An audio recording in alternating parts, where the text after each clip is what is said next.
नमस्कार, स्वागत है आपका मेरे कार्यक्रम रूबरू में। मैं विश्वेंदु जयपुरिया जर्नलिस्ट हूँ, तो बहुत तरह के लोगों से मिलता हूँ। उसमें अधिकारी भी हैं, गैर जो बिजनेसमैन है उनसे भी मिलता हूँ और जो प्रोफेशनल्स है उनसे भी मिलता हूँ। लेकिन मैं देखता हूँ कि ज्यादातर लोग कहते हैं कि मैं अपने काम से संतुष्ट नहीं हूँ, भगवान ने मुझे यह मौका नहीं दिया। लेकिन मेरे साथ जो आज व्यक्ति मौजूद है, ये हजारीबाग शहर के ओखनी के रहने वाले हैं और एक कलाकार के तौर पर इन्होंने अपनी बड़ी पहचान गढ़ी है। ये राइटर भी है, डायरेक्टर भी है और प्रोड्यूसर भी है। साथ ही साथ इन्होंने कई फिल्मों में अभिनय भी किया है। मेरे साथ मौजूद है मनोज सिन्हा। मैं आइए आपको इनसे मिलवाता हूँ। मनोज जी, आपका बहुत बहुत स्वागत है। सबसे पहले जानना चाहूंगा, आपने कई सारे रोल्स किए फिल्मों में भी, एक निजी समय, एक सरकारी कर्मचारी के तौर पे, तो कैसे आपने ये समय निकाला, ये कैसे आपने पूरा ये डेवलप किया आपने इसको? देखिए, हर आदमी में एक बेसिक गुण होता है, एक जन्मजात विलक्षण प्रतिभा होती है और जो लोग उस प्रतिभा को समझते हैं और जिनको उस प्रतिभा के प्रति पैशन होता है, वो निश्चित रूप से कहीं न कहीं उससे जुड़ के ही काम करते हैं। मेरे कार्यों में तो विविधता बहुत सारी रही है। शुरुआत अगर आप पूछना चाहें, अगर शुरुआत आप जानना चाहें, तो मैं भी एक बहुत साधारण स्टूडेंट हुआ करता था। बहुत साधारण विद्यार्थी के रूप में अपना एकेडमिक शुरू किया मैंने। और अपने घर में ना तो नाना के घर से और ना तो अपने पापा के घर तरफ से ऐसा कोई माहौल नहीं था जहां पर कोई सांस्कृतिक गतिविधियां थी और सांस्कृतिक कोई प्रशिक्षण या इस तरह का कोई माहौल नहीं था। लेकिन मेरे अंदर एक अलग से एक बीज था गायन का, वादन का, सांस्कृतिक गतिविधियों से जुड़ने का। तो इस प्रतिभा को मैं धन्यवाद ज्ञापित करता हूं कि मैं ऐसी मां के कोख से पैदा हुआ जिन्होंने मेरे इस प्रतिभा को पहचाना और उन्होंने इस बात को बड़ा प्रोत्साहित किया। मैं आपको बताता हूँ विश्वेंद्र जी की उस वक्त मेरी उम्र करीबन 10 से 11 वर्ष की रही होगी जब मैं 2 स्टिक लेके बर्तन पर बजाया करता था। तो मेरी माताजी को ये बड़ा पसंद आता था और वो बोलती थी तुम गाओ, और उसी में मैं गाना शुरू किया। और फिर स्कूल का दौर आया तो स्कूल में के स्टेज पर भी मैं बड़ा पॉपुलर रहा, बड़ा लोकप्रिय रहा और शिक्षकों का और छात्रों का बड़ा चहेता रहा। मैं वहाँ पर भी जो पर्व त्यौहार उत्सव 15 अगस्त 26 जनवरी हुआ करते थे उसमें मैं गाना गाया करता था, तो प्रोत्साहन मुझे मिलता था। ये शक्ति मेरे अंदर आती गई, ये शक्ति मेरे अंदर भरती गई और मुझे लगा कि मैं कुछ कर सकता हूँ। तो उन दिनों हमारे पिताजी जो थे वो सीसीएल क्षेत्र में थे और उन दिनों सीसीएल क्षेत्र में एक रिक्रिएशन क्लब हुआ करता था। तो संयोग से कुजुकुलरी में जहां मैं रहता था वहां पर एक ऑर्केस्ट्रा टीम था सीसीएल का, जहां पर सीसीएल के सारे लोग गाना बजाना किया करते थे। और मेरी एंट्री मेरे एक दोस्त जब्बार के माध्यम से वहां पे होती है और वहां पे फिर जब मैं गया तो मैंने विधिवत प्रशिक्षण आज तक नहीं लिया है, ना तो गायन का ना तो वादन का। लेकिन आपको जानकर यह हैरानी होगी कि 2-3 वर्षों के अंतराल में मैं उस क्षेत्र का एक बहुत ही पॉपुलर कलाकार हुआ करता था और मैं उसको ड्रम सेट कहते हैं, ड्रम सेट बजाते हुए मैं उन दिनों सारे जो सिंगर्स हिंदुस्तान के थे उनके गाने गाया करता था। तो मेरी शुरुआत अगर आप जानना चाहें तो मेरी शुरुआत एक गायक के रूप में हुई और वादक के रूप में हुई और उसी वक्त निकलते गए और फिर कॉलेज का समय आया और फिर कॉलेज के समय के बाद एक चूंकि बहुत मध्यम वर्गीय परिवार से एक जुड़ाव रहा तो सर्विस के लिए फिर अपनी संघर्ष अपना शुरू होता है और फिर हजारीबाग से बाहर भी चले गए। लेकिन वापस फिर हजारीबाग ही आना पड़ा और जैसा कि आप जानते हैं कि मैं व्यवहार न्यायालय में फिर मेरी वहाँ पर अपॉइंटमेंट हुआ और ये वो दौर था जब मेरी मुलाकात एक बड़े नाट्यकर्मी से होगी और मेरा रुझान नाटक की तरफ गया।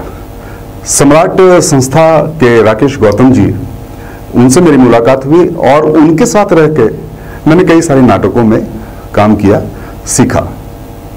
ये फिल्मों का सफर कहाँ से शुरू हुआ? एक गायक के तौर पर आपने शुरुआत की और फिर अचानक से प्रोड्यूसर, डायरेक्टर, राइटर, ये बदलाव कहाँ से? हाँ, तो ये वही 1986 की बात मैं कर रहा हूँ कि नाटकों में गया। उसका फिर नाटक में बहुत सारे नाटक मैंने किए, राष्ट्रीय और अंतर्राष्ट्रीय स्तर पर भी, प्रादेशिक स्तर पर भी मेरे नाटक हुए। फिर मैंने अपनी एक संस्था बनाई अभिनव, जो कि बहुत सक्रिय संस्था रही। आपको जानकर ये भी अच्छा लगेगा कि उस वक्त साक्षरता मिशन की शुरुआत हो रही थी और फिर हमारी पूरी टीम जो है वो पूरे हजारीबाग जिले में हमारे लिखे हुए नाटक को पूरे जिले में उसको प्रदर्शित किया गया जन चेतना के तौर पे, और उसके बाद फिर हर जगह वो क्लस्टर टीम बनाया गया, सांस्कृतिक टीम बनाई गई। तो सांस्कृतिक गतिविधियों की शुरुआत, मंच की शुरुआत, अभिनय की शुरुआत, लेखन की शुरुआत मेरी बेसिकली यहीं से होती है। और जहां तक आप फिल्मों के बारे में बात कर रहे हैं तो 1993 में मेरे साथ मेरी मुलाकात एक बहुत बड़े साहित्यकार जो आप लोग भी जानते हैं श्री रतन वर्मा जी, उनसे मुलाकात हुई और उन्होंने मेरी प्रतिभा को बड़ा जबरदस्त पहचाना और वो एकदम प्रतिबद्ध रहे कि मुझे किसी न किसी तरह से आगे बढ़ना चाहिए। तो ये उनका एक सहयोग रहा। उन्होंने मेरे कदम को बॉलीवुड, हॉलीवुड, मतलब कलकत्ता, बंगाल फिल्म इंडस्ट्री की तरफ बढ़ाया।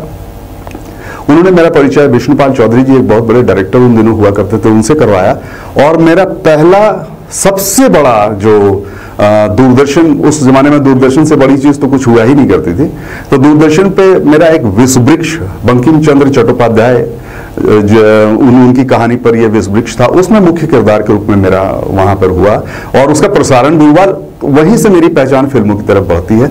उसके बाद तो फिर गुलबहार सिंह वगैरह मिले और रमन गुप्ता साहब मिले, तो हम लोगों ने प्रेमचंद की कई कहानियां मेरे दूरदर्शन पे आई।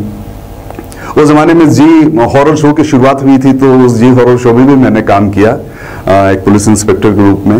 और इसी तरह बंगाल फिल्मों में मेरी एक अच्छी पकड़ बनती गई। मैं बी ग्रेड से ए ग्रेड आर्टिस्ट की तरफ बढ़ता चला गया और मेरी जो सबसे बड़ी सीरियल थी वो थी मेगा सीरियल तस्वीर, जिसमें मेरे अपोजिट में रूपा गांगुली जी थी और मैं वकील बना था रजा मुराद साहब का।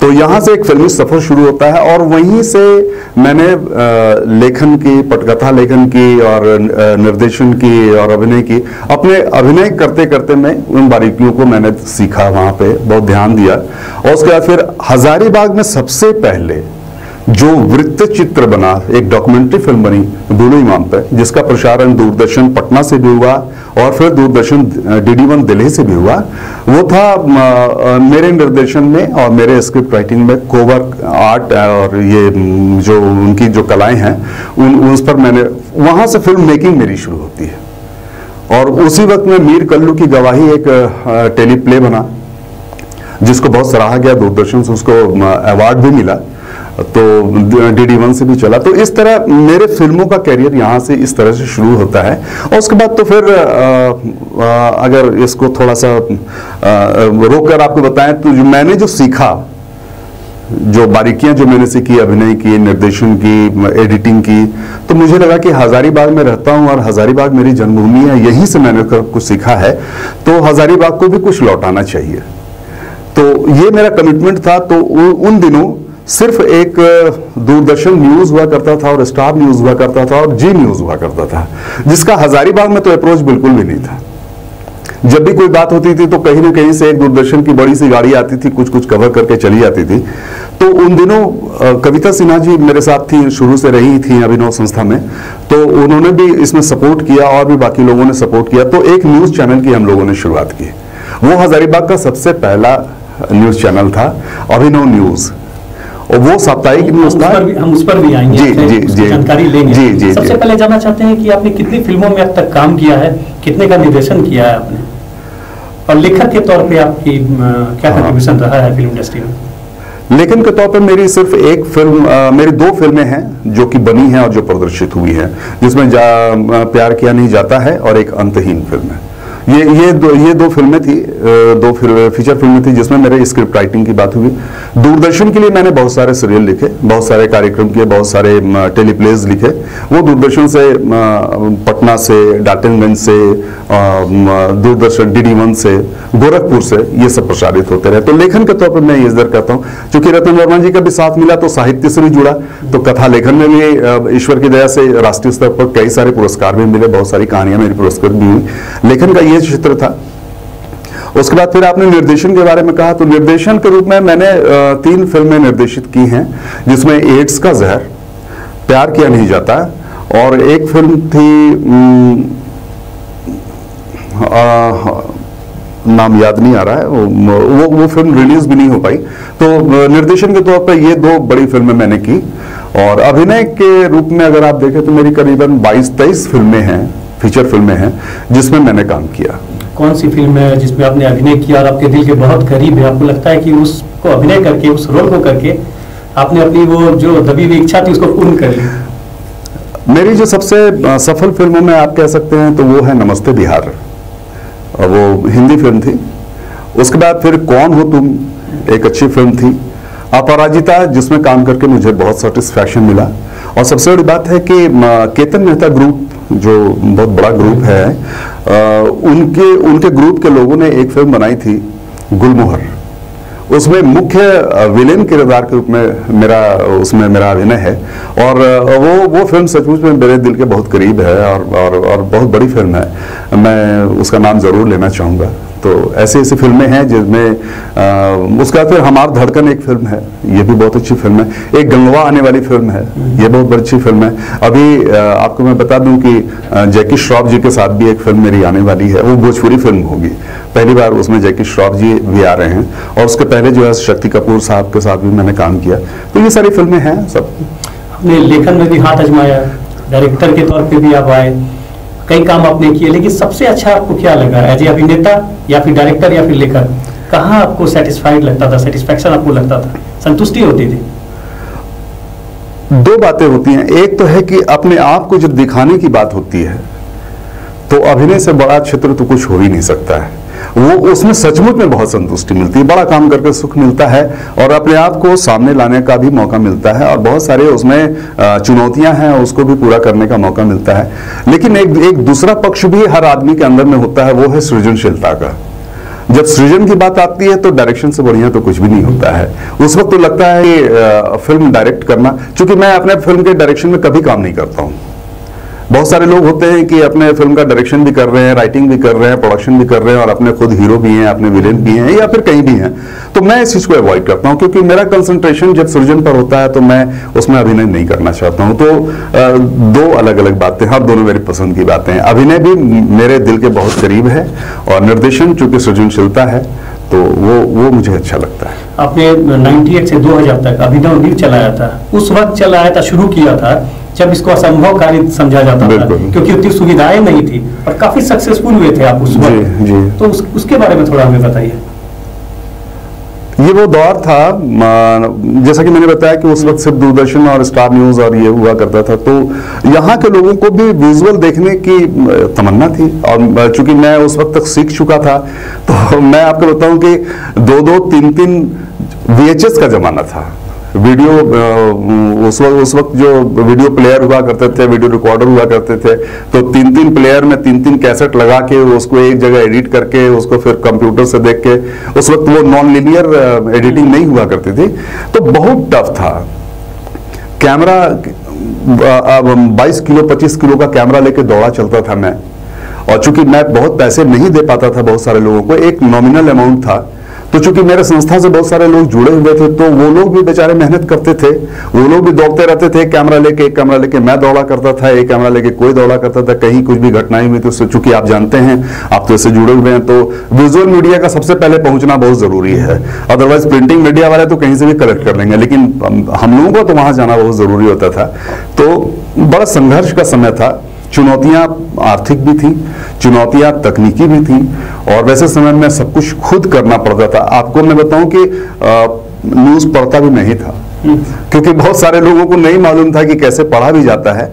आज तो बहुत सारे लोग जैसे कैमरा खुलता है एकदम भीड़ लगा देते हैं बोलने के लिए, बल्कि उनको हटाना पड़ता है, हटिए हटिए। लेकिन मैं आपको बताऊं कि उस जमाने में जब अच्छे अच्छे लोगों से जब मैं इंटरव्यू लिया करता था, तो जैसे ही कैमरा ऑन होता था वो चुप हो जाया करते थे। उनको मालूम नहीं था कि बोलना कैसे है, दिखना कैसे है, किधर देखना है। तो ये सारी चीजें भी हम लोग बताया करते थे कि भाई देखिए आप किधर देख के बोलिएगा, कैसे बोलिएगा।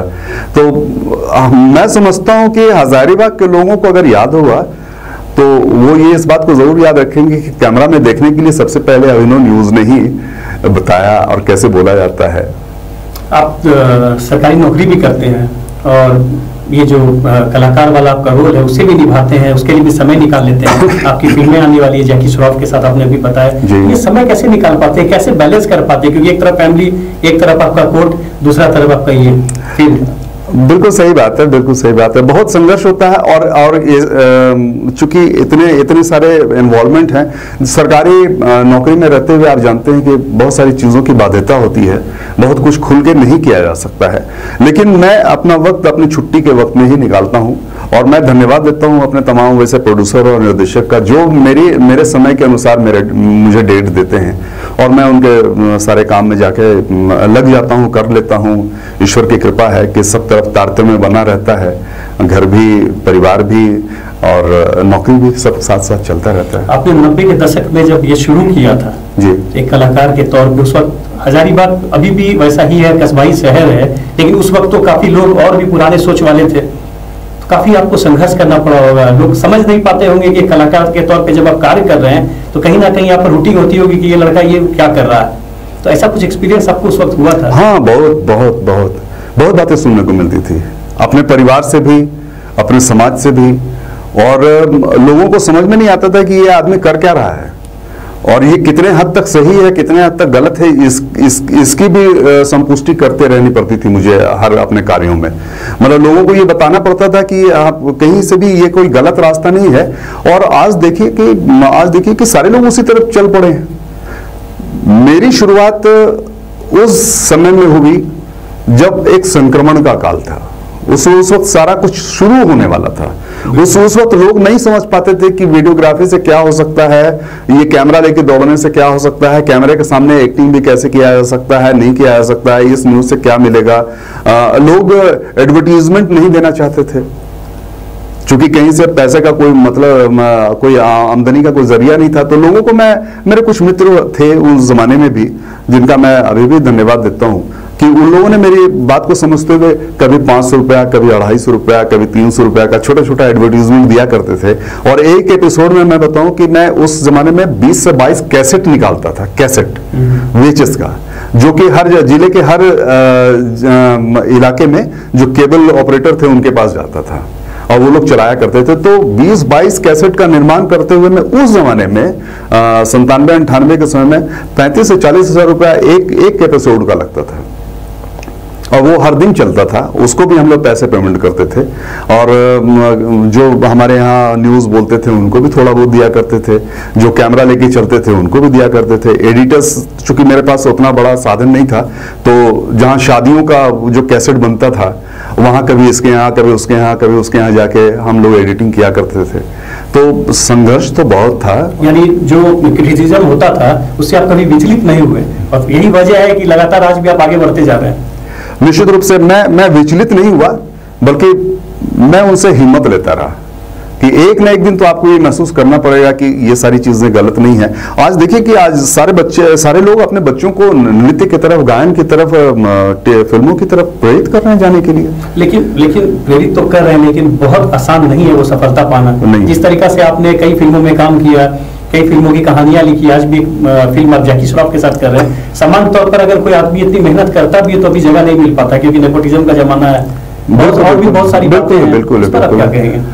आसान तो मेरे लिए भी नहीं था, मेरे लिए तो बहुत कड़ा समय था। आप समझिए कि मेरी जिंदगी बीत गई और मैं जो एक चमक दमक जो बॉलीवुड की होती है उस चमक में तो अभी भी नहीं हूं, नहीं आ सका क्योंकि मेरे साथ एक नौकरी की बाध्यता थी। आपके समय क्रिटिसिज्म ज्यादा था, आसपास के लोग क्रिटिसाइज करते थे। बिल्कुल। लेकिन अभी के समय जमाना बदला हुआ है। बिल्कुल। लेग पुलिंग बहुत ज्यादा है, बहुत सारे कलाकार हैं, वो चाहते हैं ये लोग मुझे मिले तो वो वहां जाके काम खराब कर देते दूसरे का। तो ऐसा कभी आपके साथ हुआ है? ये पहले का जमाना और आपके जमाना में आपने कभी ऐसा महसूस किया है? नहीं, उस जमाने में लेग पुलिंग नहीं हुआ करती थी विश्वेंद्र जी। हाँ विश्वेंद्र जी, मैं आपको बता रहा हूँ कि उस जमाने में लेग पुलिंग नहीं हुआ करती थी, लेकिन अवसर की बहुत जबरदस्त कमी थी। आप किसी स्टूडियो में किसी प्रोड्यूसर तक पहुंच पाना आपके लिए बड़ा असंभव सी बात थी। अभी तो क्या है कि हर राह चलता आदमी आपको प्रोड्यूसर और डायरेक्टर मिल जाएगा। और उसके बाद फिर क्या है कि 5 लोग जब जाते हैं तो अपनी अच्छाई के लिए, अपने बेहतरी के लिए, अपने बेहतर अवसर के लिए, अपने आप को ज्यादा प्रूफ करने के लिए किसी की भी बुराई करने से चूकते नहीं। और हम लोगों के समय में ऐसी बात नहीं थी। हम लोगों को भी जो इंट्रोड्यूस किया करते थे वो बड़ा स्वस्थ तरीके से इंट्रोड्यूस किया करते थे, और आज भी हम लोगों का सर उन लोगों के सामने झुकता है, चाहे वो टेक्नीशियन के रूप में रहे हों, स्पॉट बॉयज के रूप में रहे हों, उन लोगों ने भी मेरी मदद की है। वो लोग भी हमें प्रोड्यूसर से जाके मिलाए हैं, तो हम लोग तो उनके सामने नतमस्तक रहे हमेशा। आप काफी लंबा समय, मुझे लगता है कि 90 के दशक से आप सक्रिय हैं, तो अभी आपकी और क्या आप चाहते हैं, कैसे सपने हैं आपके कि आगे जाके और क्या रोल करना चाहते हैं, क्या करना चाहते हैं आप? सपने तो बहुत बड़े हैं, मैं बस इंतजार कर रहा हूँ 2-3 वर्षों का, ताकि मैं अपनी नौकरी से छुट्टी पा सकूं और उसके बाद पूरी तरह से सांस्कृतिक और साहित्यिक गतिविधियों में अपने आप को इन्वॉल्व करना है। जो पहचान अब तक नहीं मिल पाई है या जो तमन्नाएं अब तक अधूरी रह गई हैं अंदर में, उसको सामने लाना है। और विष्णु जी, मैं आपको बताता हूँ कि अभिनेता का और निर्देशक का और कथाकार का, जो भी सृजन से जुड़े हुए हैं, उनके लिए कभी अंत नहीं होता है और उनको कभी भी संतुष्टि नहीं मिलती है, और पता नहीं कौन सी चीज कहाँ उनको कब ले जाए कोई नहीं जानता है। इसलिए निरंतरता तो बहुत जरूरी है और लगनशीलता भी बहुत जरूरी है। कमिटमेंट होना चाहिए, पैशन होना चाहिए और कंटिन्यूटी होनी चाहिए। आपने रिटायरमेंट की बात की जॉब से, लेकिन फिर आप रिटायरमेंट के बाद अपने इस कलाकार वाले रोल में सक्रिय हो जाएंगे, तो इसका फायदा, आपके अनुभव का फायदा यहाँ के स्थानीय कलाकारों को कितना मिलेगा? बिल्कुल मिलेगा। जब काम शुरू होगा तो मेरा अपना कमिटमेंट है अपनी इस हजारीबाग की जमीन से है कि मैं हजारीबाग की जमीन को छोड़कर कहीं नहीं जाऊंगा, और आज जाने की जरूरत भी नहीं है। इतने तरह के आपके सामने मीडिया हैं, इतने तरह के क्या बोलते हैं माध्यम हैं कि आपको मुंबई में रह के फिल्म बनाने की जरूरत नहीं है। आप जहां हैं वहीं से शुरू हो सकते हैं, और हमने तो 90 के दशक में ही ये करके सिद्ध कर दिया कि हम 90 में भी यहां से डॉक्यूमेंट्री फिल्म बना सकते थे, और बनाए, टेली फिल्म बनाए, टेली सीरियल्स बनाए, और आने वाले समय में पूरी तरह से यहीं पे रहूंगा। और यहाँ के कलाकार बहुत प्रतिभाशाली हैं, मैं इस बात को बिल्कुल दिल से महसूस करता हूं। बहुत प्रतिभाशाली हैं, जिनको कुछ भी नहीं आता है, वो इतनी सृजनशीलता वाले काम कर रहे हैं कि कभी कभी देख के हैरानी होती है कि यार कमाल है, ये आदमी तो हम लोग से भी बहुत आगे निकला हुआ है। और आज का जो टेक्निकल क्षेत्र है, आप देखिए, मतलब आप तो जानते हैं कि इचाक क्षेत्र के जो लड़के जो डांस वांस करते हैं, वो जो वीडियो बना के डाल रहे हैं, वो मतलब कि एकदम एक्सप्लोजन है। एक जो वो जो ट्रैक्टर वाले जो लड़के हैं, क्या नाम है, वो जो कविता भी बोलते हैं और ये भी करते हैं, मैं तो हैरान हूं उनकी प्रतिभा को देख के। ऐसे कई लोग हैं जो सामने आ रहे हैं, हजारों लोग हैं। मैं गिनती नहीं गिन सकता हूं। मैं जब भी देखता हूं फेसबुक पे, यूट्यूब पे, तो मुझे बड़ा आश्चर्य होता है कि बताइए, जिस चीज को करने के लिए हम लोगों को महीनों की मीटिंग करनी पड़ती थी, या अब भी पड़ेगी, और ये जो बच्चे हैं उठते हैं और शुरू हो जाते हैं और मतलब लाखों के व्यूअरशिप में पहुंच जाते हैं। मेरा तो सैल्यूट है उनको। आपकी बातों से लग रहा है कि नौकरी से रिटायरमेंट के बाद कहीं ना कहीं आपकी प्लानिंग है कि सोशल मीडिया पे मैं भी सक्रिय हो जाऊं। जो एक्सप्लोजन वाली बात है, ये एक्सप्लोजन मैं आपके साथ जरूर देखूंगा, मुझे लग रहा है आने वाले दिनों में। बिल्कुल, ईश्वर चाहे तो जरूर देखेंगे, और कुछ योजनाएं हैं भी। पूरी तरह से जब सक्रियता बढ़ेगी तो, और मैं जब भी चलूंगा तो सिर्फ आत्म सुखाए नहीं चलूंगा। मैं आपको बताया तो मैं सिर्फ अपने आत्म सुख के लिए नहीं चलूंगा, उसमें समाज के जितने भी कंटेंट्स हैं, समाज की जितनी भी चिंताएं हैं, उन सारी चीजों को लेके, और सांस्कृतिक जितनी भी जो हमारा जो छूटता चला जा रहा है, जो चीजें जो छूटती चली जा रही हैं, समाज के निर्माण में, सांस्कृतिक निर्माण में, सांस्कृतिक विकास में, फिल्मों के विकास में, जो भी मेरा योगदान है, जो भी मैंने सीखा है, वो सारा का सारा मैं शेयर करूंगा। और सिर्फ अपने लिए एक गाना गा देना और अपने लिए एक छोटा सा क्लिप बना कर डाल देना, ये मैं कभी नहीं करूंगा। मैं जब भी करूंगा तो सामूहिकता के साथ करूंगा, सामाजिकता के साथ करूंगा, और जो लोग यहाँ के जो प्रतिभाशाली लोग हैं, उनका सहयोग तो जरूर लूंगा मैं। अभी मैंने प्रोग्राम के शुरुआत में कहा था कि मैं हर तरह के लोगों से मिलता रहता हूं, क्योंकि जर्नलिस्ट हूं तो मुलाकात होती है, चाहे वह अधिकारी हो, जो गैर सरकारी जो काम करते हैं वो है, या फिर प्रोफेशनल जो भी हो, मैं सबसे मिलता हूं। बिजनेसमैन है तो वो कहते हैं कि मुझे मौका नहीं मिला। अगर मैं आपको देखता हूं तो नौकरी में आपने मौका नहीं निकाला, दोनों को बराबर पैरेलल लेके चले आप, और इसीलिए आपने एक अलग नाम कमाया। तो उन लोगों को आप क्या कहना चाहेंगे? बिल्कुल नहीं घबराना है। उन लोगों को सिर्फ कहना है कि आपके अंदर प्रतिभाओं की कमी नहीं है। जब आपने सोच लिया कि आपको करना है, तो दैट मीन्स कि मतलब आपके अंदर यू आर टैलेंटेड, आपके अंदर प्रतिभा है, और बस ईमानदारी से चलिए, अपने आप को जितने दूर तक ले जा सकते हैं ईमानदारी से ले जाइए, और कभी भी किसी को हेय दृष्टि से, किसी को नीचा दृष्टि से या किसी को दिखाने के लिए मत कीजिए। जो भी कीजिए अपने आप को साबित करने के लिए कीजिए। आपने एक फिल्म का जिक्र किया, जैकी श्रॉफ के साथ बताया कि एक फिल्म आ रही है आपकी जी, तो उस फिल्म के बारे में जरा बताएं हजारीबाग के लोगों को कि वो कौन सी फिल्म है और कहाँ शूटिंग हो रही है, फिल्म का नाम क्या है और आपका रोल उसमें क्या रहेगा? ये फिल्म जो है वो 2020 में शुरू होने वाली थी, लेकिन चूंकि कोरोना का वक्त ऐसा रहा कि पूरे फिल्म इंडस्ट्री पर एक तरह से ग्रहण लग गया, और उसके बाद फिर ये फिल्म अभी तक बनी नहीं है। और इसके सारे लोकेशंस जो हैं वो आपको पतरातू साइड में भी हैं और लोहरदगा क्षेत्र में भी इसकी शूटिंग होने वाली है, और इसके लिए हम लोग दिल्ली वगैरह भी जाएंगे, मुंबई वगैरह भी जाएंगे, तो शूटिंग तो वहाँ पे होगी। और आने वाले मुझे लगता है कि दुर्गा पूजा के बाद इसकी शुरुआत होगी। बड़े अच्छे विषय पर ये कहानी है और मेरा उसमें डबल कैरेक्टर है, 2 रोल हैं मेरे, जिसमें पहले रोल में बड़े जमींदार के रूप में जैकी श्रॉफ रहते हैं, और दूसरे जन्म में फिर जो मेरा दूसरा भी जन्म होता है उसमें भी मैं गांव के मुख्य विलेन के रूप में रहूंगा। और सामाजिक प्रतिद्वंदिता को लेकर ये एक अच्छी फिल्म है। आप एक बेहद संवेदनशील इंसान हैं जहां तक मैं जानता हूं, लेकिन जब मैं आपके फेसबुक पोस्ट को देखता हूं, पहले के जब भी मैंने देखा है उसमें कई विलेन का रोल आपने किए हैं, तो मनोज सिन्हा एक बेहद संवेदनशील कलाकार, आपने विलेन का रोल क्यों चुना? मुझे लगता है कि अपने पूरी फिल्म में विलेन एक बहुत महत्वपूर्ण पार्ट होता है, और विलेन का रोल जो होता है वो बड़ा चैलेंजिंग होता है। मैं आपको मजाक के तौर पे बताता हूं कि हीरो जो है वो अपनी हीरोइन से बहुत कम मिल पाता है पूरे फिल्मों में, लेकिन जहां पर कुछ ज्यादा मतलब उग्र कुछ दिखाना होता है तो विलेन को ही सबसे ज्यादा मौका मिलता है, एक अच्छी पहचान वहां पे बनती है। तो मेरा ये मानना है कि विलेन अगर ना हो तो पूरे फिल्म में हीरो का ही कोई अस्तित्व नहीं रहेगा। तो मेरे लिए विलेन के पार्ट को मजबूत करना शुरू से चैलेंजिंग रहा है। वो जितना स्ट्रांग रहेगा हीरो उतना ज्यादा पॉपुलर होगा, और हीरो ज्यादा उतना कामयाब होगा, और फिल्म उतनी ज्यादा कामयाब होगी। आपने कहा कि आपकी जो करियर की शुरुआत हुई है वो गायक के तौर पर हुई, चाहूंगा कि कुछ 2 लाइन दर्शकों के लिए आप गुनगुना दें। जरूर, तो जो आपको पसंद वही मैं सुना देता हूं कि